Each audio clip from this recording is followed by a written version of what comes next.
Il est mignon, j'adore les chats, j'en ai un. Mais je suis pas toute seule. Mais oui, mais bien sûr. Et comme je ne sais pas grand-chose de lui, comme la majorité des Français, eh ben j'ai embauché une équipe. Pendant 1 mois, 100 chats d'un seul et même village ont été placés sous haute surveillance 24 heures sur 24. Grâce à un dispositif exceptionnel, pour la première fois en France, je vais vous raconter la vie secrète de nos chats. C'est incroyable. Cette expérience scientifique inédite a été mise en place par 2 expertes animalières. Il y a beaucoup de propriétaires qui risquent de découvrir leur chat. Jessica Serra, chercheuse spécialiste dans l'analyse du comportement animal. Et Laetitia Barlerin, docteur vétérinaire. Alors tu vas nous faire un très beau film. Oui, ça a l'air bon. Nos 100 chats ont été équipés de caméras embarquées qui nous ont permis pour la première fois de nous glisser dans leur peau et de voir exactement ce qu'ils vivent. Ils ont porté des colliers GPS qui nous ont tout révélé de leur promenade clandestine. Quand on va annoncer ça à sa maîtresse, ça va être un drame. Ils ont aussi été observés grâce à un dispositif de caméra fixe et de caméra à déclenchement automatique. Dès qu'il y a un chat qui passe, bim, déclenchement. Qui les a surveillés de jour comme de nuit. Grâce à cette expérience unique mise en place au cœur du Loiret, à Main-sur-Loire, nous allons enfin répondre à toutes les questions que nous nous posons sur les chats. Ah, je suis sidéré, là. Et d'ailleurs, comment ces petits félins grandissent-ils dans notre monde? Pour le savoir, nous suivrons 6 petits chatons qui viennent de naître dans le village. Nous allons les suivre de leur premier âge à leur arrivée dans leur nouvelle famille. Donc regarde, t'es dans ta nouvelle maison. Nous mesurerons l'importance de l'éducation faite par la maman chat en découvrant la vie secrète de Neko. Ce siamois diabolique mène la vie dure à Lucie et Laurie depuis maintenant 8 ans. Ce serait un jeu? Je vais vous montrer. Nous verrons aux grandes dames de Céline que le chat est programmé pour devenir un véritable prédateur. Il se peut que Ficelle soit le tueur en série de Main-sur-Loire. Enfin, nous essayerons de savoir avec Evelyne et ses 7 chats si lorsqu'on est une vraie mère chat, on connaît ses petits aussi bien qu'on le pense. C'est super. Donc en fait, je ne connais pas du tout mes chats. Et si les chiens ne font pas des chats, mais qu'est-ce qui fait un bon chat alors ?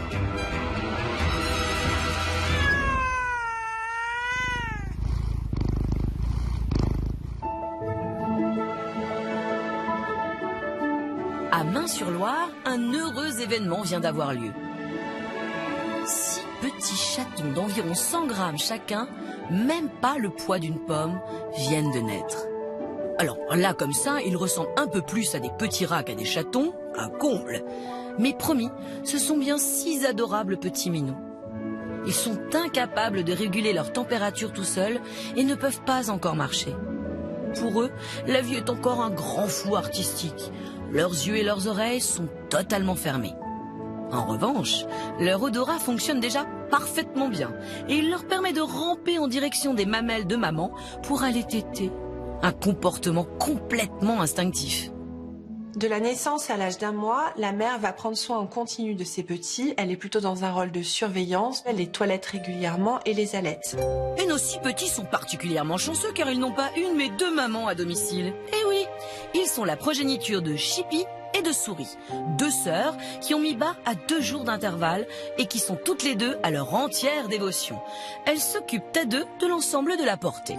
Il n'est pas rare de voir 2 mères, en particulier lorsqu'elles ont mis bas à quelques jours d'intervalle, partager leur portée et prendre soin de la portée globale. Ce comportement est d'autant plus fréquent lorsqu'il s'agit de femelles apparentées, 2 sœurs par exemple. Dans 9 semaines, ces 6 petits minous seront prêts à découvrir leur nouveau foyer et leur nouvelle famille. L'homme prendra alors le relais et devra apporter à son petit compagnon amour, nourriture et confort. Mais d'ici là, nous suivrons pas à pas leur évolution.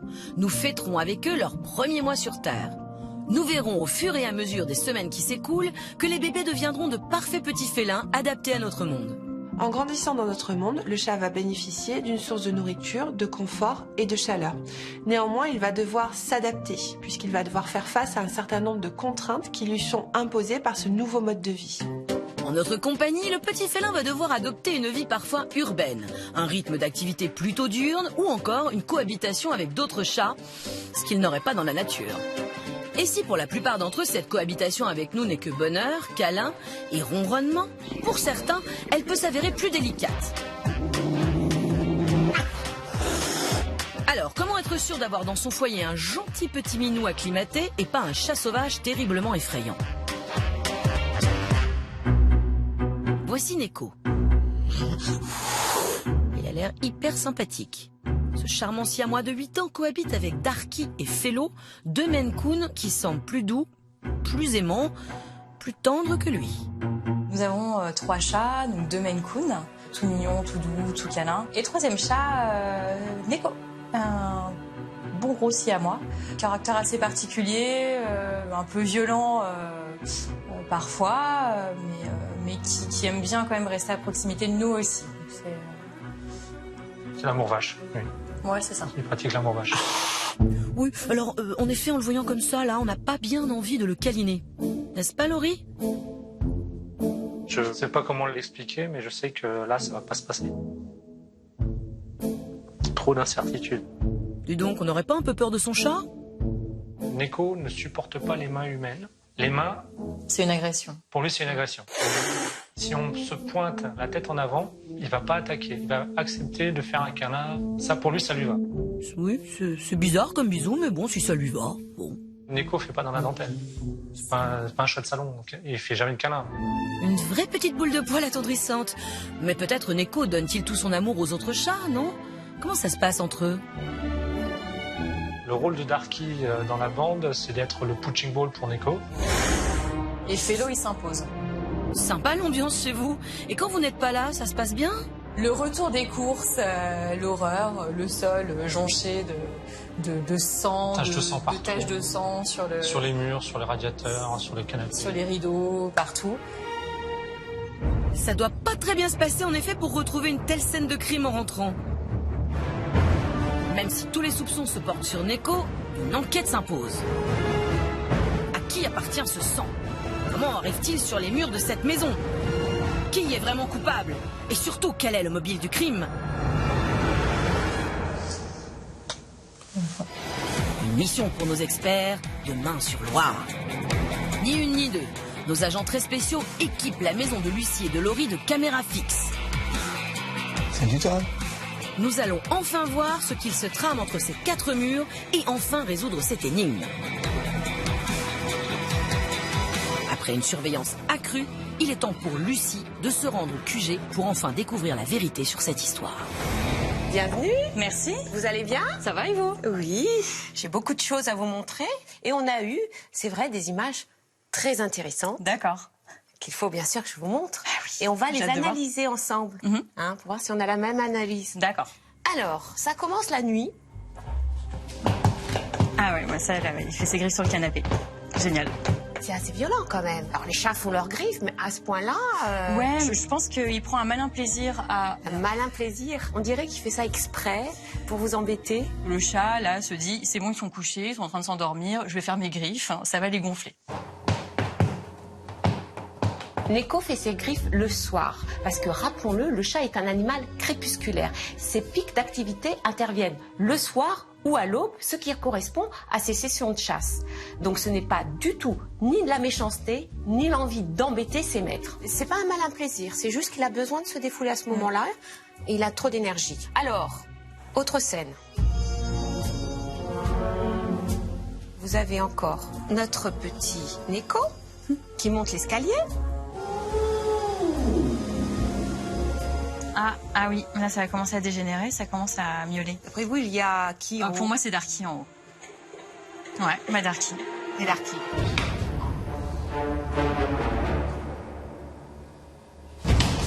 Donc là, il y a Darky qui se défend quand même. Oui, parce qu'il est acculé dans un coin Ah oui. là. Il peut pas partir là.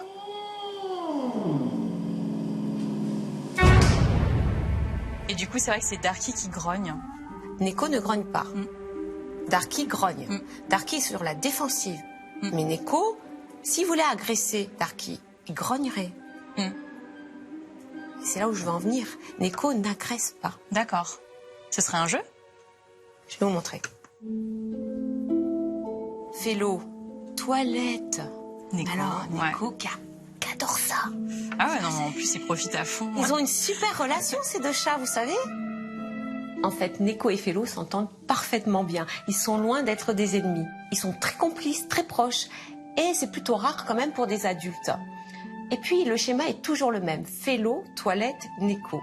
Un petit peu comme si Felo jouait la mère de Neko. Analysé comme ça, je les vois épisodiquement, enfin je les vois une fois dans la journée et c'est vrai que s'ils font ça toute la journée. Ah mais toute la journée, c'est séance de toilettage. Et c'est toujours la même séquence. Neko arrive, fait un petit coup de tête à Felo et Felo lui fait sa petite toilette. Bizarre. C'est qu'après ça doit toujours dégénérer. Petite séance de toilettage, c'est trop mignon, vraiment, on dirait deux chatons là. Ouais. Et puis là, bon, Neko veut jouer. Est-ce que vous avez vu des chatons jouer? C'est exactement ça. Ouais, c'est vrai. Et voilà, hop, il prend son élan, tac. Sauf que là, c'est à taille de mastodonte et du coup... Donc là, il joue encore, ça se passe encore bien. Là, Neko, il a fait mal à Felo. Ouais. Donc Felo est pas content. Il le fixe. Hein. Ouais. Regardez un peu le regard qu'il lui lance. Mais c'est ça, c'est Felo en fait. Ah oui. Ouais, quand même. Il se manifeste. Oh la vache.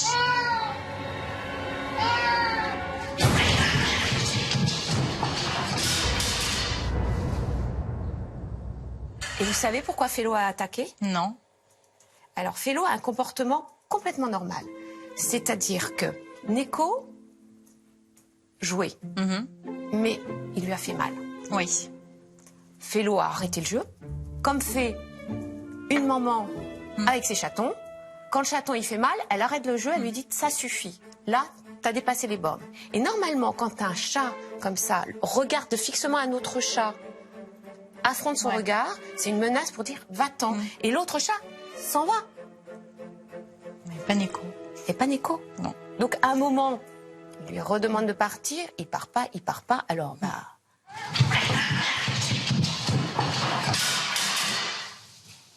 Pour moi, Neko, c'est un chaton d'1 mois et demi dans sa tête, qui a maintenant quel âge? 8 ans. Voilà. Dans sa tête, il a 1 mois et demi, Neko. Bah, je pense que clairement, voilà, c'est vrai que quand on l'a eu, donc il avait 1 mois et demi, on a loupé tout cet aspect-là. Vous n'avez rien loupé dans le sens où c'est pas votre faute. Non. Vous l'avez eu beaucoup trop tôt. Ouais. Il n'a pas eu ce qu'on appelle le sevrage comportemental. La mère a beaucoup de choses à apprendre à son chaton. Entre 1 et 2 mois, ce sont des semaines cruciales dans l'éducation du chaton. La mère lui apprend à se réguler, à se contrôler, elle lui demande de l'imiter et il apprend aussi avec elle le langage félin, c'est-à-dire à communiquer avec les autres chats. C'est pourquoi le chaton doit absolument rester avec sa mère jusqu'à l'âge de 8 semaines. Et moi, je conseille même 9 semaines. J'aurais jamais imaginé qu'il puisse se comporter tout le temps en chaton, quoi. Vous pensiez qu'il était méchant? Ouais, je comprenais pas. La révélation vraiment pour moi aujourd'hui, c'est d'apprendre que mon chat, mon siamois, que j'interprétais comme super violent, et en fait qu'un gros chaton d'1 mois et demi dans sa tête, dans un corps de gros chat de 8 ans, et qu'il comprend pas du tout les messages justement des autres qui lui disent mais arrête, c'est bon là, tu m'as fait mal ou je veux plus jouer.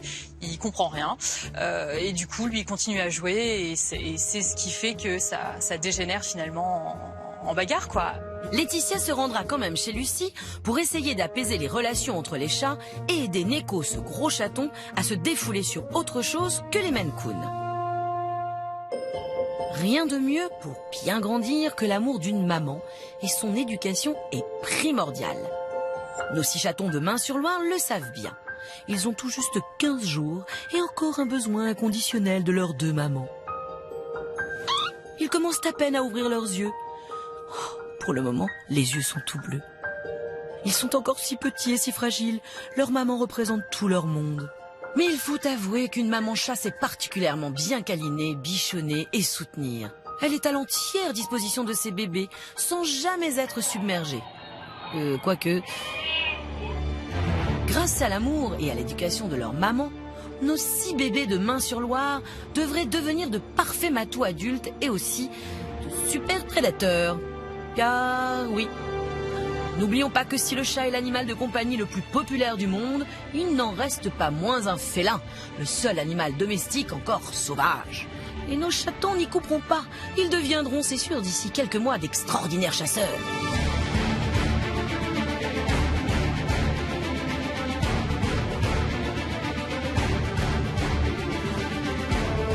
Leur mère leur inculque ce comportement dès leur plus jeune âge et chasser c'est quasi dans leur gène.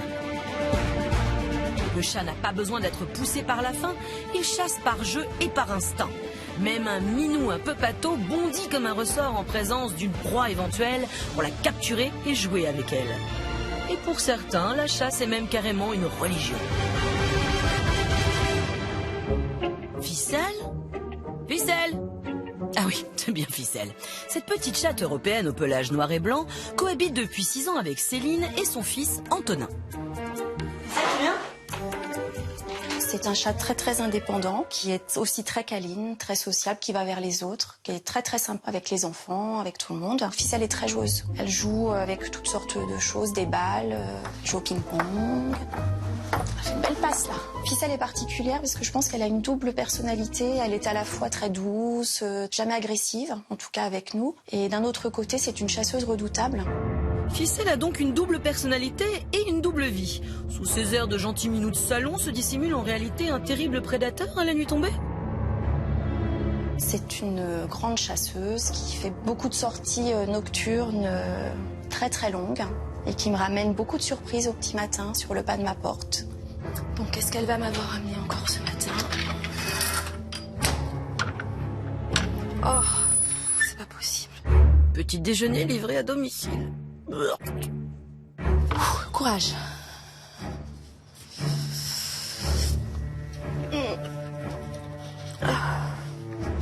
Oh. C'est sympa les petits déj avec Ficelle. Ça met en forme pour la journée. Ça me glace. Mais bon, je sais que c'est son instinct de chat et je peux pas aller contre ça, donc voilà. En effet, vous savez qu'on a d'abord domestiqué les chats parce que c'était des chasseurs? Et il faut donc les féliciter quand ils vous ramènent des proies. Vous ne le faites pas? Ah non, je n'ai pas envie de la féliciter ou de... Non, non. Même si je sais qu'il faudrait les féliciter, je n'y arrive pas. Bon, a priori, vous vivez mal cette facette de la personnalité de Ficelle. Très bien. Mais dans le quartier, elle est vécue comment, la petite chasseuse, par les autres animaux? Elle est célèbre? Je pense que les rongeurs peuvent s'écarter sur son passage, oui. Qu'elle commence à avoir sa petite réputation de tueuse. Il se peut que Ficelle soit le tueur en série de Main-sur-Loire. Alors carrément, Ficelle, une meurtrière sans peur et sans reproche, connue dans tout le village. Voyons voir ça. Nos expertes ont demandé à toutes nos familles de Main-sur-Loire de ramener au QG les proies de leur matou, ou au pire, une photo de ces petites victimes. Un moyen d'étudier de plus près leur instinct et leur capacité de chasseur. Je vous déconseille peut-être d'ouvrir. Ah, à ce point-là? Non. Oui. Je m'éloigne alors. On en a vu d'autres. Il y a des plumes, donc c'est un oiseau? Je pense. Le problème, c'est que celle, quand même, franchement, elle est un peu gore. Hein, Un peu. hein Si tous les matins c'est comme ça, bon, après, faut être habitué, mais Oui. vous vous habituez à Non. ces proies? Non, je ne m'y habitue pas. Non. Et alors, qu'est-ce que vous faites quand vous la voyez amener ça? On lui dit, mais c'est pas possible. Et là, elle vous regarde. Oui, elle est assez heureuse d'elle, je pense. Elle est fière. En même temps qu'il ne serait pas fier de ramener un bon gros trophée à la maison. Bon, c'est vrai, c'est pas très ragoûtant. Mais si l'on considère que le chat agit de la sorte, soit pour éviter que son maître meure de faim, donc par instinct de protection, soit par mimétisme, c'est-à-dire en reproduisant le comportement de sa propre maman, tout de suite, une dépouille sous la fenêtre, ça passe mieux. Cela dit, question proie, Ficelle n'en reste pas là, hein. Je vous avoue que j'ai passé du temps à analyser cette photo. J'ai même fait appel à des collègues chercheurs pour m'aider à interpréter correctement ce que je pensais entrevoir sur la photo. Et je pense que ce que vous voyez donc juste ici, aujourd'hui, hein, c'est la tête d'une fouine. Une fouine? Ah oui? Une fouine. Et je pensais que c'était un rat. Au départ, on s'est tous dit c'est certainement un gros rat, etc. Mais vraiment, en zoomant sur la photo, on s'est rendu compte que la face correspond pas du tout à celle d'un rongeur, d'un rat, et qu'on est beaucoup plus sur la face d'un carnivore, en l'occurrence la face d'une fouine. Ah oui? On est vraiment là sur une chasse extrêmement rare. Pour ma part, c'est la première fois que je vois un chat qui s'attaque à une fouine, tout simplement parce que la fouine est un carnivore qui sait très bien se défendre et qu'il faut donc être vraiment un chasseur exceptionnel pour d'abord entreprendre de chasser un tel animal et surtout finaliser la chasse par la mise à mort plus la consommation. Pour moi, c'est très étonnant parce que c'est 2 carnivores qui ont à peu près la même taille. Une fouine, c'est entre 1 et 2 kilos, un peu plus petite que le chat. Mais comme elles ont les mêmes proies et à peu près la même taille, normalement, l'une ne chasse pas l'autre. Ne chasse pas l'autre. D'habitude, un chat chasse des proies petites, comme les rongeurs qu'elle vous ramène. Donc là, c'est quand même assez exceptionnel. Donc elle est une grande chasseuse. Je pense. Il n'y a aucun doute là-dessus. Aucun doute, avec une fouine au compteur, Ficelle est définitivement la meilleure chasseuse de Main-sur-Loire. Mais alors, qu'est-ce qui fait de cette petite chatte la meilleure du village? Pour le savoir, notre équipe a commencé par étudier les informations livrées par le collier GPS que la petite femelle a eu autour de son cou pendant 1 mois et qui a permis de suivre tous ses faits et gestes. On la voit partir et vraiment explorer toute la forêt avoisinante près de chez vous. Et c'est vraiment une des caractéristiques de votre chat, c'est qu'elle va jusqu'au bout de la forêt. Alors non seulement Ficelle a la chance d'avoir un supermarché géant à disposition, mais elle sait l'exploiter aussi bien que son ancêtre le chat sauvage. On a quand même 2 pics d'activité marqués. On en a un au crépuscule et on en a un qui, même s'il est minime, est plutôt rare sur les chats qu'on a pu suivre. C'est un tout petit pic qui intervient plutôt à l'aube. Et en fait, c'est ce qu'on décrit souvent chez nos grands chasseurs. Ficelle a donc l'emploi du temps du parfait tueur en série, organisé comme personne pour faire des massacres. Pour un cas pareil, notre équipe a bien sûr voulu aller plus loin dans l'investigation et a donc réalisé une filature rapprochée. Elle a suivi la meurtrière lors de ses escapades dans les bois. Céline et Antonin vont enfin voir de leurs propres yeux la face cachée de celles qui partagent leur vie depuis 6 ans.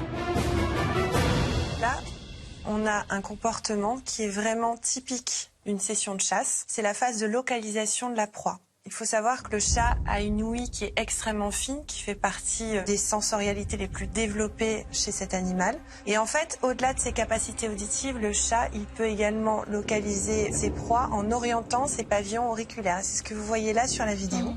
C'est que Ficelle, elle a repéré donc ce qu'on appelle une source sonore, qui est certainement issue de la proie qu'elle commence à repérer. Et donc, elle oriente ses oreilles au niveau de la source sonore qu'elle est en train de localiser. Elle a très peu de mouvement, comme vous pouvez le voir, donc elle est vraiment en position d'attente. Elle prend appui sur ses pattes postérieures. Avant de s'élancer sur sa cible, le chat, resté longtemps immobile à l'observer, va décontracter ses muscles en remuant légèrement l'arrière-train, puis ses pupilles vont se dilater et enfin, il va bondir. En temps réel, cet enchaînement ne dure qu'une demi-seconde. Et ce n'est pas fini. Deuxième phase de la chasse, c'est la capture. Oui. Et votre chat, et la troisième, c'est la mise à mort. Donc elle l'a mis à mort finalement très rapidement. Vous avez vu, ça s'est passé très vite. Là, elle est dans la phase d'ingestion de la proie, donc elle la consomme. On voit qu'elle déguste avec plaisir. Donc ça veut dire qu'elle ne me ramène pas tout à la maison non plus. Exactement, oui. Je pense qu'elle en consomme quand même pas mal dans la forêt. Oui. Effectivement, elle en garde une partie pour vous faire plaisir. J'imagine les trophées de chasse. Voilà. Je pense que je serais toujours un petit peu mal à l'aise avec le fait que mon chat me ramène des viscères et des bouts d'animaux. Mais je pense que cette expérience m'aurait aidé à la comprendre et effectivement à me dire que c'est naturel et que ça fait partie d'un comportement de chat normal, de chasseur. Je sais pourquoi elle chasse, j'ai compris des choses et voilà, même si ça me dégoûte encore un petit peu, je pense que je serai un petit peu plus à l'aise avec tout ça. Franchement, je suis fière qu'elle soit autant une grande chasseuse, qu'elle nous ramène des proies tous les matins en ouvrant les volets. Enfin, c'est moi qui ouvre les volets, hein. Oui, je suis fière quand même. Ah, qu'est-ce que t'as ramené ce matin? Qu'est-ce que tu manges? Ah, t'as tout mangé, là, il reste plus rien. Pas le choix, il faut s'y habituer, les chats sont paramétrés pour faire des massacres de rongeurs. Et en plus de leur amour évident pour le jeu pervers avec leurs petites proies, ils sont surtout suréquipés pour capturer et tuer. Déjà, leur corps particulièrement agile leur permet de courir, de sauter, de marcher silencieusement jusqu'à leur cible. Leurs moustaches, autrement appelées vibrisses, situées aussi sur leurs paupières et à l'arrière de leurs pattes, leur permettent de détecter les variations de l'air et ainsi la présence de proies en mouvement dans l'obscurité. Leurs dents acérées et plus spécifiquement leurs canines sont parfaites pour briser les vertèbres du cou de leur victime. Et enfin, leurs griffes tranchantes comme des lames de rasoir sont aussi un outil essentiel à l'attaque. Rongeurs, prenez garde. Mais en même temps, comment faire pour que ces armes si redoutables ne se retournent pas contre nous, les humains? Comment éviter que notre chat prenne notre main pour une grosse souris? Une question primordiale pour Lucille, qui subit les foudres de Kenza. Oui, c'est un chaton. Et alors? Elle fait mal quand même. Heureusement, pour sauver les mains de Lucille, avant que Kenza ne devienne adulte, Laetitia est là. Bonjour. Voyons voir où est Kenza. Alors, ah non, ça c'est Chiara. Ça c'est Kumal, Kimi, Kessie. Ah, la voilà, c'est Kenza. 2 mois et déjà toutes ses griffes et toutes ses dents. Alors, quel est le problème avec Kenza? En fait, elle nous mord et elle nous griffe à chaque fois qu'on joue, systématiquement, alors que les adultes n'ont jamais fait ça étant petit. Eh oui, parce que vous connaissez très bien les chats, et là, avec elle, c'est vrai qu'elle est un peu... Oui, elle tient pas en place. Elle tient pas en place. J'ai vu qu'elle avait sorti ses griffes avec moi, hein, c'est vrai. Tout le temps. Racontez-moi un petit peu comment Kenza est arrivée dans votre vie. Alors, on me l'a donnée, en fait. J'allais chez des amis. Coup de foudre? Ouais, j'ai craqué, forcément. Elle avait 1 mois, donc... Elle n'avait qu'1 mois. Oui. Adoptée à 1 mois, Kenza n'a pas pu profiter d'un maternage complet. On ne le répétera jamais assez, un chaton doit rester 8 semaines complètes minimum avec sa mère. Elle a eu un apprentissage des autocontrôles qui était incomplet. Sa mère a commencé à l'éduquer, mais elle n'a pas fini son éducation puisque vous l'avez eu très tôt. Ce que j'aimerais savoir, c'est quand elle vous griffe. Quand je joue avec elle, la mort. Voilà, elle sort les griffes et elle mord. Elle vous fait mal? Un peu, oui. Alors justement, quand elle vous fait mal comme ça, qu'est-ce que vous faites? Rien. Vous vous laissez la main? Oui, quand ça fait vraiment mal, j'enlève au bout d'un moment. Vous ne la punissez pas? Non, jamais. En effet, il ne faut jamais punir un chat. Alors bien souvent, on a de mauvais réflexes liés à l'éducation qu'on peut donner à un chiot. Or, un chat n'est pas un chien. Face à une punition, il ne va pas comprendre du tout. Il peut même réagir par peur et devenir agressif. Ce qui ne veut pas dire qu'on ne peut pas agir. Alors, je vais vous montrer comment faire, justement, quand elle vous... Alors, bien sûr, elle ne va pas vouloir me mordre. Alors, quand vous jouez avec les mains comme ça, ou quand vous êtes... Voilà, là, ce qu'elle fait. Et là, il faut faire non. Non. Fermez le poing. Arrêtez le jeu. Donc, elle va voir que dès qu'elle mord, elle griffe, tout s'arrête. Alors qu'elle est dans le jeu et qu'elle veut jouer avec vous. La seule chose que vous pouvez faire, c'est lui donner une petite tape sur le nez. Non. Vous voyez? C'est pas douloureux, hein. C'est juste pour signifier non, là tu as dépassé la limite. Et donc elle va doser après sa morsure. Et vous allez voir qu'au fur et à mesure, au lieu de vraiment mordre, elle va tenter une petite morsure. Là vous lui direz non. Et du coup, elle mordra plus. D'accord. Une légère tape sur le nez avec le doigt suffit à stopper le chaton et lui faire comprendre qu'il va trop loin. En fin de compte, on reproduit le comportement de la chatte qui éduque ses chatons. Alors, attention, je parle d'une petite tape, pas d'une baffe. Alors, Lucille, ce qu'il faut comprendre, c'est qu'il faut éviter de jouer avec les mains, tout simplement. Il faut des jouets pour éviter qu'elle vous morde. Hein, Kenza? Et oui, la meilleure solution pour éviter que votre chat ne prenne votre main pour un rat ou un jouet, c'est encore de ne pas s'en servir comme tel. Pour le faire jouer, on a le plumeau, les souris en peluche, les balles ou encore le laser. En tout cas, on ne manque pas de choix, hein? Alors on arrête de taquiner son chaton avec sa petite menotte. On croit souvent bien faire, mais non. Il faut dire que sur les chats, on regorge d'idées reçues, hein. Allez, c'est parti pour le tour d'horizon de celle de nos familles. Tous les chats adorent faire tomber les objets. Vrai, les chats sont de vrais pervers. Qu'est-ce qu'ils ne feraient pas pour se faire remarquer?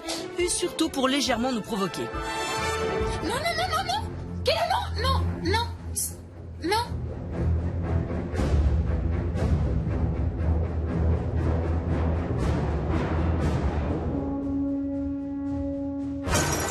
Quelque chose à ajouter?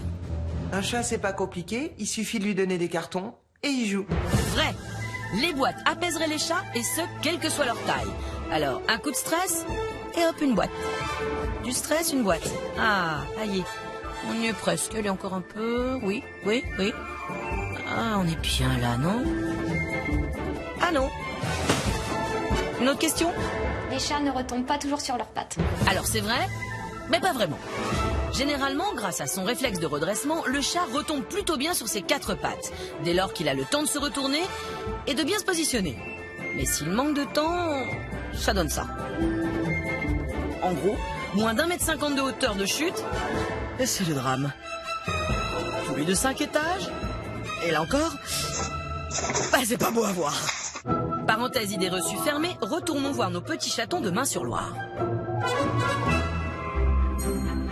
Nos 6 petits bébés viennent tout juste de fêter leur premier mois sur Terre. Eh oui, déjà 4 semaines de vie. Ils sont 4 petits gars et 2 femelles. Depuis quelques jours, ils voient et entendent enfin parfaitement le monde qui les entoure. Et nos bébés sont nettement plus dynamiques que lorsque nous les avions quittés. Ils marchent, miaulent et commencent à avoir une petite maîtrise des bêtises. Dans leur vie, cet âge est un tournant décisif. C'est à partir de sa 4e semaine que le chaton débute son sevrage alimentaire. Il va accompagner sa mère jusqu'à sa gamelle et commencer à grignoter les aliments solides. C'est un premier pas vers sa vie indépendante. Mais attention, ce n'est pas pour autant qu'ils sont en âge de vivre seuls ou sans leur maman. Au contraire, leur éducation prend un nouveau tournant et un tournant fondamental. À partir de l'âge de 1 mois, un nouveau virage s'opère puisque le chaton va rentrer dans une phase d'imitation. Il va se mettre à imiter tous les faits et gestes de sa mère et la mère, elle, va rentrer dans une phase de régulation des comportements. Par exemple, lorsque le chaton mordit trop fort, la mère va le réprimander de sorte que le chaton apprenne à réguler ses comportements. Et oui, nos petits chatons sont peut-être capables de dévorer leurs croquettes, mais ils ne sont pas encore éduqués. Leurs 2 mamans commencent à peine à leur apprendre la vie et les bonnes manières. Heureusement que Chippy et Souris peuvent se soutenir dans cette mission difficile. Comme une mère ne peut pas veiller 24 heures sur 24 sur ses petits, le fait de partager la portée avec une autre mère est une opportunité unique puisque ces 2 mères vont pouvoir prendre soin en continu de l'ensemble de la portée. Pour voir comment ces 2 mamans gèrent ensemble la garde des bébés, nos experts ont équipé Chippy et Souris de colliers GPS, nous permettant de connaître tous leurs faits et gestes. Après avoir analysé ces trajectoires, elles ont convié au QG Jocelyne, leur maîtresse, afin de lui faire part des informations récoltées. Bonjour, vous allez bien? Jocelyne. Bonjour, bienvenue. Hé, Souris. Oh, génial. Et Chippy. Elles sont belles, elles sont belles, oui. Alors parlez-nous un petit peu de Chippy et Souris. Ce sont 2 sœurs qui ont mis bas toutes les 2 à 2 jours d'intervalle. Chippy a eu 4 petits et Souris 2. Et elles s'entendent à merveille. Et donc actuellement, la cohabitation entre vos 2 chats, étant donné qu'elles ont chacune des chatons, ça se passe comment? Vous avez 2 paniers séparés ou pas du tout? Pas du tout. Elles sont toutes les 2 dans le même panier, c'est le dire. Toutes les 2, elles ont fait leur bébé dans le même panier. Elles ont la portée à 2 mamans. Et elles se sont organisées comme ça, spontanément? C'est spontané. Oui, tout à fait. Concernant vos 2 chats, on a trouvé finalement les résultats tellement intéressants qu'on a décidé de rejouer les trajectoires. Alors là, Souris sort. Donc vous voyez que quand Souris revient, on voit Chippy qui commence à sortir. Oui. Et finalement, ce qu'on voit, c'est que quand vous avez un de vos 2 chats qui se déplace un peu plus loin, l'autre reste vraiment à proximité ou rentre dans votre maison. Et vice-versa. Oui. Elles ont une grande confiance l'une dans l'autre. Oui. Parce que quand une reste à la maison, l'autre va très loin, quelque part. Oui, oui. Rapport à son nid et ses chatons. Tout à fait. De toute façon, elles sont fusionnelles. Hein. C'est vraiment jusqu'au bout, quoi. Elles se complètent, hein, vraiment. Ces 2 sœurs très fusionnelles qui, en fin de compte, sont 2 mamans parfaites. Oui, c'est vrai. C'est vrai. Ce sont de très, très bonnes mamans. Elles sont formidables, de toute façon. Ça me touche énormément, oui, de les voir se comporter comme ça avec leur bébé. Elles sont très, très, très fusionnelles et c'est ce qui est beau à voir. Ensemble, Chippy et Souris sont vraiment ce que l'on peut appeler des mères admirables et surtout infaillibles. L'esprit maternel est magique, chez les chats comme chez les humains. Mais une question se pose, cet esprit maternel est-il aussi présent et connaissons-nous aussi bien nos petits quand on est une vraie mère chat humaine?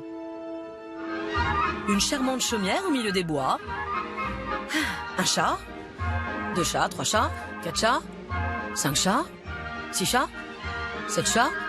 Oh, Blanche-Neige! Ah non, pardon, c'est Evelyne. Evelyne et les 7 chats. On est largement moins d'humains sous ce toit que de chats. Donc vous êtes une vraie maman chat en quelque sorte, non? Et comment passe-t-on de marier 2 enfants à 7 chats sous le même toit? Je suis une mère Teresa pour les chats. Il est vrai que si je découvre des petits en difficulté, je vais m'en occuper. Est-ce que t'aimes bien la brioche? J'aime qu'ils soient là autour de moi. Un week-end sans chat, mais quand je reviens, mais ils m'ont manqué. Même au bout de 2 jours, ça me manque. Je suis une mère à chat, c'est comme ça. Donc, comme vous êtes leur maman, vous les connaissez sur le bout des griffes, comme si vous les aviez fait, c'est ça? Ils ont tous leur caractère. Ils ont tous leurs petites manies. Alors, allons-y, c'est parti pour une petite présentation de la famille. Bouloche, c'est Mère Grand. Elle a bientôt 17 ans et c'est sa fille, Lulu. Mais elle reste toujours à l'écart de la maison. D'accord, donc la doyenne du groupe et sa fille, qui a l'air en effet assez acariâtre. Là-haut, on a Vixen. C'est une vraie princesse. Je pense qu'elle aurait préféré être fille unique à la maison. Elle a un sale caractère. Vixen, la sociable. Doudou, c'est un doux rêveur. Il cherche pas l'embrouille. Doudou, le peace and love. C'est Minette, un petit câlinou d'une 12aine d'années. La peluche, donc. Filou, t'adores jouer, mais toi, t'es pas très câlin. Le bourru, Filou. Kimi, elle a un petit côté baroudeuse. Et pour finir, Kimi l'aventurière dans cette belle famille de chats. Je vois très bien quelle personne ils pourraient être s'ils étaient quelqu'un. Vous les connaissez donc par cœur? Vérifions tout de même auprès de nos expertes, car on croit tous connaître ces petits comme personne. Mais méfions-nous des apparences. On a eu une opportunité unique de suivre une colonie de chats grâce à votre participation à l'expérience. Et on va voir en fait si vous arrivez à percevoir un petit peu vos chats, aussi bien que nous les avons perçus à travers des données scientifiques. Alors la première question que je vais vous poser, c'est quel chat vous imaginez parcourir la plus grande distance? Minette. Parce que je me dis qu'elle va le plus loin chasser dans les bois en face de la maison. Allez, on va découvrir ensemble qui a remporté ce score-là. C'est Doudou. Il parcourt 12 km par jour. Ah, quand même. Donc on est sur un score qui représente le double de la moyenne de ce qu'on a l'habitude d'observer sur l'ensemble de nos chats. Il est hyper actif en fait. Et donc, vous ne pensez pas du tout à lui? Il a l'air d'être toujours un peu dans son monde, quoi. Un peu perché, je trouve. C'est un chat perché? Oui, je n'aurais jamais cru. D'après vous, quel est le chat parmi vos 7 chats qui parcourt le moins de distance? Bouloche. Bouloche? Parce que Bouloche, c'est Mère Grand, quoi. Puis Mère Grand, elle est toujours près de la maison. Donc vous imaginez qu'effectivement, elle va parcourir moins de distance à cause de son âge. Ah, ou alors j'ai le droit à un joker. Allez, on vous laisse une seconde option. Peut-être Kimi. C'est votre dernier mot. Alors, pour le coup, si c'est ni l'une ni l'autre, je vais demander une chaise pour m'asseoir. Alors, Bouloche ou Kimi? Ouais. Ah c'est super. Donc, en fait, je ne connais pas du tout mes chats. C'est la conclusion à laquelle j'en arrive. Très bien. Minette, 4,5 par jour. C'est ridicule. Parce qu'au début, vous pensiez que c'était celle qui parcourait le plus de distance. Oui. Et en fait, c'est celle qui en parcourt le moins. Carrément pas. Je vais passer à une autre question. Une autre question piège, donc. Alors, est-ce que vous êtes prêts? Parce que pour l'instant, vous avez tout faux. Carrément. Quelle est la question? Alors, quel chat, parmi tous vos chats, d'après vous, prend le plus de risques? J'aurais tendance à dire Vixen, mais... Attention. Mais je vois régulièrement Kimi couché au milieu du carrefour. Couché au milieu du carrefour? Oui, en face de la maison. Mais j'imagine que j'ai encore tout faux. Allez, Kimi. Allez, on découvre ça. Bravo! Vous avez eu une bonne réponse quand même. Donc en effet, Kimi traverse très très régulièrement la route. En plus de la traverser, elle y passe du temps. Comme vous l'avez dit, on la voit la longer, la retraverser en long, en large, en travers. Kimi prend quand même beaucoup de risques. Il faudra vraiment protéger votre maison pour que Kimi n'aille pas sur la route. Mais alors j'attends vos suggestions parce que protéger comment? Je vais pas mettre une herse. Une clôture ou une pancarte pour annoncer aux automobilistes qu'il y a des chats qui passent la route. Traversée de Kimi régulière. Voilà. Je pense que les chats, c'est un petit peu comme les enfants. Quand ils sont avec les parents, ils n'ont pas du tout la même attitude que quand ils sont entre copains ou chez les copains, ou avec d'autres personnes. Et là, je crois que le parallèle est évident. Les chats, c'est exactement la même chose. On ne peut plus faire confiance à personne. Mais en vraie mère poule, Evelyne a quand même décidé d'agir pour assurer la protection de ses petits, et en particulier de Kimi, la casse-cou. Alors Maminette, tu viens voir de plus près ce qui se passe? Ça t'intéresse enfin? Est-ce que je peux te confier une mission? Ça serait bien que tu ailles chercher Kimi, parce que c'est quand même un peu pour elle, principalement, qu'on fait ça. Et tu sautes pas sur la table, il y a de la peinture. Ben oui, tu vois bien. T'as vu, il y a marqué « Attention au chat ». C'est toi le chat? Hein? Ah oui, c'est toi le chat. Dis donc, tu te sentirais pas un petit peu concernée, Minette, par la question de la sécurité, là? C'est pas un petit peu un gros problème, là? Eh mon doudou, viens voir. Viens voir mon bébé, j'ai pas fini. Il y a marqué « Attention au chat ». Il s'en fiche, il me tourne le dos. Bon, c'est pas grave. J'expliquerai aux autres. Ils se parleront entre eux, ils s'expliqueront. C'est bon? Qu'est-ce que t'en dis? On est prêt, là? Allez, viens. On va aller le poser, va. Bon, allez, c'est parti. Toi, être bien là-bas.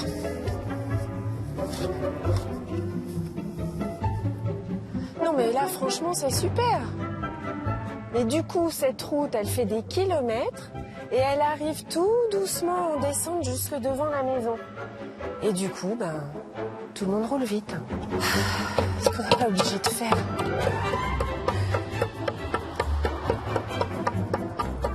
Ah, déjà, je trouve qu'il roulait moins vite que la moyenne. C'est bien.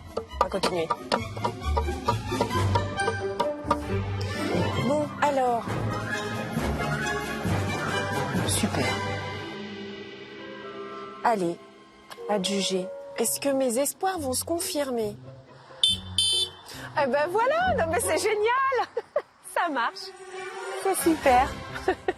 Très bien. Eh ben je ferai quand même un petit brief au chat ce soir avant la gamelle pour qu'ils soient bien réceptifs.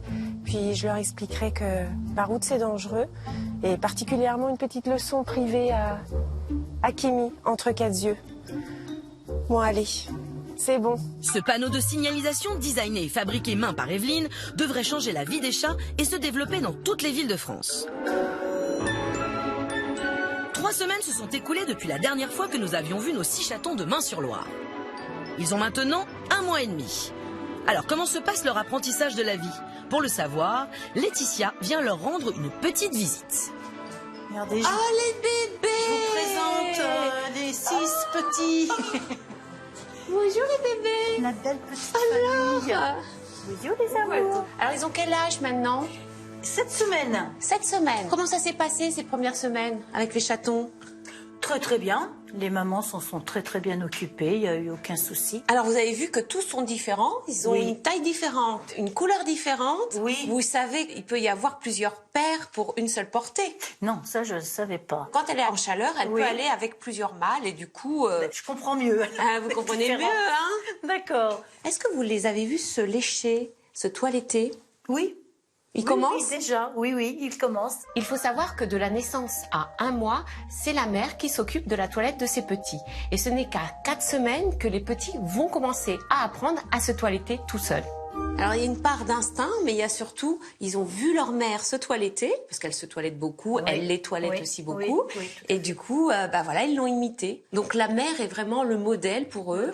Ils la suivent quand elle va dans la laitière, ils la suivent quand elle va manger, ils la suivent partout, et ils imitent ce qu'elle fait. D'accord. Et en même temps, elle les régule aussi. Je ne sais pas si vous avez remarqué, quand il jouait avec elle, qu'il lui faisait mal en griffant ou en leur mordant, des fois, elle leur donnait des gifles. Vous l'avez pas vu, ça? Oui, des coups de patte. Ouais. Oui, tout à fait. Où elle les repousse. Avec ses pattes arrière, elle les laboure comme ça. Oui, voilà. Tout à fait. Alors ça aussi, c'est de l'éducation. Elle leur apprend tout simplement à maîtriser leurs griffes et leurs dents, à ne pas faire mal, à savoir quand ils font mal, quand c'est du jeu, quand c'est de la bagarre. D'accord. Et cette éducation est très importante pour eux. Jusqu'à quel âge? Jusqu'à 8 et même 9 semaines. Si la chatte est essentielle dans l'éducation des chatons, il n'empêche que pour en faire des chats adultes équilibrés dans notre monde d'hommes, nous devons, nous aussi, nous impliquer dans leur apprentissage. Câliner, vous les manipulez Un peu de trop même, je trouve. Oui, Il n'y a jamais trop. Oui, je le fais beaucoup. Oui. Dès qu'on va se coucher, je les embrasse comme si c'était des enfants. Puis, voilà. Contrairement à ce que l'on pourrait croire, il est important de manipuler doucement, de cajoler, de caresser un chaton de sa naissance à ses 9 semaines. En le manipulant doucement, on fait de ce chaton un chat sociable, adaptable, gentil avec les humains. En le caressant aussi, on accélère son développement et on sait qu'il ouvrira ses yeux plus tôt et il marchera plus tôt. Ce qui est très important pour leur développement, ce sont les stimulations qu'ils auront dans leur environnement pendant leur croissance, pendant ces premières semaines de vie. Des stimulations visuelles, donc il faut qu'ils voient beaucoup de couleurs, beaucoup de choses différentes. Des stimulations sonores aussi. Par exemple, il faut passer l'aspirateur près d'eux. Vous l'avez fait ça? Oui. Comme ça, après, ils n'auront plus peur de l'aspirateur. Mais il n'y a plus personne quand je passe l'aspirateur. Mais ils vont s'habituer. Parce qu'ils sont dans une période où tout ce qui est nouveau, ça leur fait un petit peu peur au début. Et après, ils s'adaptent très vite. Passé 9 semaines, ça sera plus difficile pour eux de s'adapter à tout ce qui est nouveau. Bon, je crois qu'ils sont fatigués, là. On va les laisser dormir. C'est l'heure de la sieste. Oh non, pas la sieste. Allez, on passe juste un petit coup d'aspirateur avant, histoire de voir. Chat peur, chat pas éduqué. Chat couché, éduqué. Pas éduqué. Très éduqué. Pas éduqué. Éduqué. Attention tout de même, l'aspirateur est à utiliser avec modération. Entracte terminé. On coupe l'aspirateur, il y en a qui dorment. Et on le sait, pour bien grandir, il faut faire de gros dodo. J'ai prévu les donner, mais à quel âge faut-il les donner? La loi impose que l'on donne ou que l'on vende un chaton qu'à partir de 8 semaines. La loi impose aussi à celui qui donne ou même qui vend un chaton de le faire identifier avant la cession. Il doit donc se rendre chez le vétérinaire pour qu'il pose une puce électronique et doit aussi récupérer un certificat médical de bonne santé indispensable avant la cession. Essayez aussi de ne pas donner les chatons tous en même temps. Oui. Pour que ça soit moins brutal pour la maman. Brutal pour les mamans, d'accord. Parce que les mamans vont être, d'un seul coup, elles vont plus avoir de petits, elles vont les chercher partout. Après, elles vont les oublier, vous inquiétez pas. Pour le moment, laissons nos chatons profiter pleinement de leur maman. Ils ne sont pas encore en âge de voler de leurs propres ailes. D'autant qu'on l'a vu, les chatons sortis trop tôt d'unifamilial sont souvent difficiles à vivre adultes. Souvenez-vous, Lucie et Laurie partagent leur maison avec 3 chats. 2 Maine Coon plutôt agréables et Neko, un siamois impulsif. Grâce à nos expertes, Lucie a compris que Neko n'est finalement ni le diable ni le chat méchant qu'elle imaginait, mais juste un adulte qui n'a pas grandi dans sa tête. Mal sevré, il ne se contrôle pas et se comporte encore comme un chaton d'1 mois et demi. Le hic, c'est qu'il fait aujourd'hui 8 kilos et que ce qu'il prend pour du jeu se termine souvent mal, voire dans un bain de sang. Laetitia vient donc rendre une petite visite à Lucie et Laurie afin d'apporter des solutions pour apaiser les tensions et éviter le carnage. Alors vous avez bien conscience qu'on ne peut pas revenir sur l'éducation de Neko, il a 8 ans, c'est un peu tard. En revanche, je vais vous donner des conseils pour qu'il y ait moins de tension à la maison, moins de tension entre les chats et que ça se passe mieux et entre les chats et entre Neko et vous. Alors pour commencer, vous savez que Neko est un chat qui a ses quarts d'heure de folie, où il est très excité, il a besoin de se défouler. Et on l'a vu, il se défoule un petit peu sur le canapé pour faire ses griffes. Il dort où la plupart du temps? En partie sur le canapé et sur le pouf en rotin. Il fait ses griffes aussi sur le pouf en rotin. Il faut savoir que les chats aiment bien faire leurs griffes là où ils dorment, en tout cas à côté de leur lieu de repos, tout simplement parce que quand ils se réveillent, ils aiment bien s'étirer, faire leur stretching, et quand ils font leur stretching, ils font leurs griffes. Tous les chats font leurs griffes, c'est un besoin physique, c'est un comportement normal qu'on ne peut pas empêcher. En revanche, on peut faire en sorte que l'animal fasse ses griffes sur un objet destiné à cet effet. Comme par exemple un griffoir. Vous savez comment attirer le chat sur un griffoir? Non. Parce que la plupart du temps, ils le snobent largement. Et voilà, parce que le problème c'est ça, c'est qu'on leur met le griffoir, on leur dit voilà, t'as un griffoir, laisse tomber le canapé. Mais il continue sur le canapé, donc il faut l'attirer sur le griffoir. Alors j'ai 2 choses. Soit vous prenez une olive, que vous frottez sur le griffoir. Les chats adorent l'odeur de l'olive, c'est quelque chose qui les attire. Du coup, il vient se frotter et après, il vient griffer. Je savais pour le bois d'olivier, mais de là à... Voilà. Alors justement, le bois d'olivier, si vous avez du bois d'olivier, une bûche de bois d'olivier, ça c'est extra comme griffoir, c'est le griffoir naturel, le mieux qu'il soit pour un chat. Et alors, j'ai aussi autre chose pour attirer les chats sur les griffoirs. Alors, c'est ce qu'on appelle la catère ou herbe à chat. Ça le rend dingue. C'est l'herbe qui rend fou les chats, comme on dit. En tout cas, ça les attire. Et donc ça, ce que vous pouvez faire, c'est en mettre tout simplement sur le griffoir. Ils sont attirés par ça. Ils vont se frotter et à un moment, ils vont faire leurs griffes. Et comme ils vont faire leurs griffes, ça va les attirer le lendemain, le surlendemain, etc. D'accord. Et il va se défouler sur ce griffoir. Ah oui, un peu d'herbe et hop, les griffes sur le griffoir. Pratique. Ah bah là, il est content avec son griffoir. Alors, t'apprécies mon griffoir? Du coup, c'est le sien, là. Du coup, c'est le sien. Ouais. Va falloir en acheter un par chat. Hein. C'est ça. Hein, d'accord? Ah oui, parce que celui-là, il a l'air d'être un écho. Hein. Bon, pour le défoulement, c'est réglé. En revanche, question aménagement intérieur, c'est pas très feng shui tout ça. J'ai bien compris que sur les images, on voyait beaucoup Félo sur cette table, qui doit être bien ensoleillée d'ailleurs. C'est ça. Et vous avez vu qu'à un moment, Félo, il veut dormir, mais Neko, il veut jouer. Ouais. Donc ça dégénère, d'où bagarre, d'où tension. Donc il va falloir trouver d'autres endroits pour les chats, pour qu'ils se reposent aussi. Ouais. Parce que je pense que tous veulent être devant cette baie vitrée.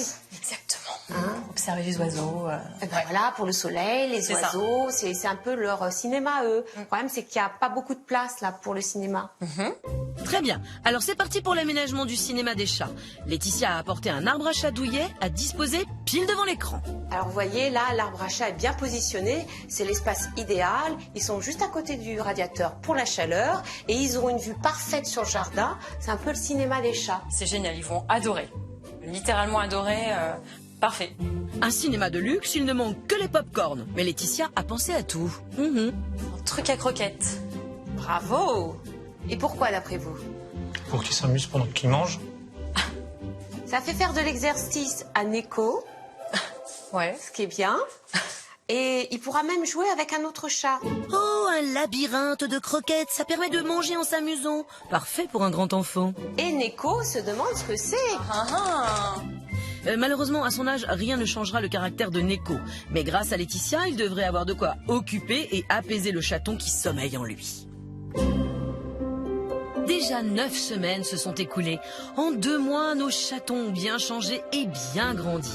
Ils sont maintenant prêts à intégrer leur nouvelle maison. Laetitia conduit une des 2 petites femelles dans sa famille adoptive. Bonjour. Bonjour, je suis Laetitia. Enchanté, Johan. Allez-y, je vous en prie. Je suis venue avec la petite merveille. Là. C'est le grand jour. Venez voir, venez voir. Vous arrivez à le voir ou pas? Oui. Ouais. Regardez la petite merveille. Vous voulez la voir? Oui. Viens te montrer. Oh là là, voilà. Mais je peux pas montrer. Elle a pas envie. Voilà. Donc regarde, t'es dans ta nouvelle maison. Trop jolie. Ouais. Bienvenue. Non. Tu veux Ah ouais, elle veut retourner dans son petit panier. Elle a quel âge? Elle a 9 semaines, hein, tout juste. Elle est sevrée, bien entendu. Elle est restée avec sa maman jusqu'à aujourd'hui. D'accord. Et voilà, c'est sa grande sortie, là. Mais tu peux la prendre, Merlin. Hein. Ouais, n'hésite pas. Allez, tu lui passes la main sous le ventre. Voilà. Fais-lui un bisou. Bah oui, il faut la Voilà, rassurer. comme ça, elle va sentir ton odeur. Sentir, ouais. Et elle ronronne tout le temps. Ouais, je l'entendais là tout à l'heure. Voilà. Alors, petit moteur. Même avec l'inquiétude, elle ronronnait quand même. Voilà, exactement, parce qu'elle sent On que sent aussi avec la... elle arrive chez elle, quoi. Hein? Est-ce que vous avez un prénom pour elle? Oui, Poppy. Poppy? Oui. Ouais, ça lui va bien. Ça lui va très bien, je trouve. Ça lui va bien. Poppy. Oh, petite Poppy. Elle a un mini.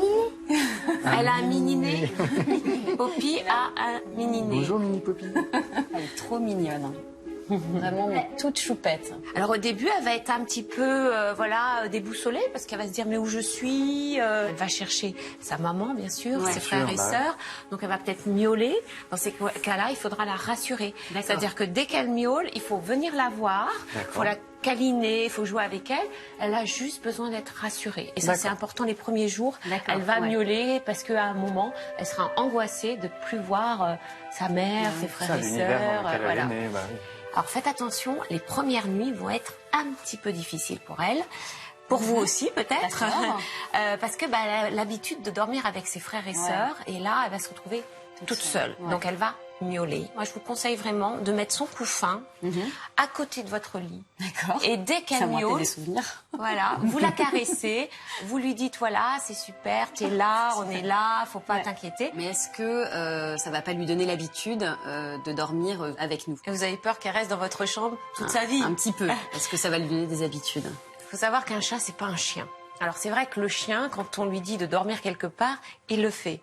Un chat dort où il veut. Si vous décidez, vous, qu'elle ne dort plus sur votre lit, vous fermez la porte de la chambre et il n'y a pas de problème. Elle trouvera toujours un endroit pour dormir. D'accord. Très important, les enfants, il faut la laisser dormir.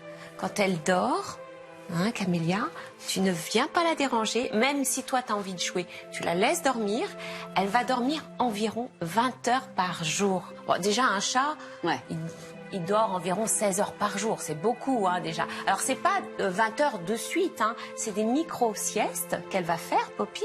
Et pendant ces siestes-là, elle mémorise tout ce qu'elle a appris dans la journée. Il y a son cerveau qui est en train de grandir aussi dans sa tête. Et puis surtout, elle sécrète ce qu'on appelle une hormone qui lui permet de grandir. Et si vous la réveillez, elle va être pas bien, elle va être fatiguée et elle pourra pas grandir. Alors moi j'ai déjà eu des chats en fait, mais quand j'étais enfant, mais j'habitais dans une maison, donc les chats étaient beaucoup à l'extérieur. Dans un appartement, moi j'ai un peu peur qu'ils s'ennuient. Alors d'abord, il faut savoir qu'on a bien choisi le chaton, dans le sens où on a choisi un chaton qui n'avait connu que l'appartement. Il n'est jamais sorti. Ah, il n'est jamais sorti. Donc il n'a pas comme référence le jardin.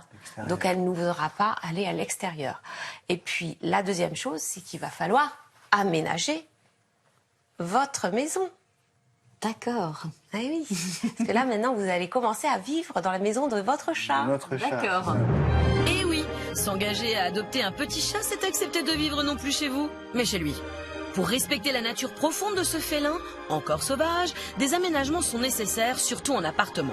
Le chat a besoin d'une litière, bien sûr, mais aussi de jeux pour s'occuper et d'un arbre à chat lui permettant de vivre son espace en 3 dimensions, comme dans la nature. Ah, faut que tu le prennes dans tes bras, comme ça. Regarde, voilà. Bien qu'elle veut se Elle veut pas rester là, la petite Poppy. Donc vous êtes content d'avoir une nouvelle petite sœur? Ouais. On la garde? Ouais. Bon. C'est bon? On l'adopte? Ouais. Allez, banco, c'est gagné. À l'instar de Poppy, les 5 autres chatons ont trouvé un foyer accueillant. Momo a un nouveau copain. Gibbs apprécie d'avoir une balle pour lui tout seul. Rosalie est particulièrement choyée et bien entourée. La guille. Sunny dispose d'un véritable château fort. Eh oui. Quant à Gontran, il savoure les bains chauds du bout de ses pattes.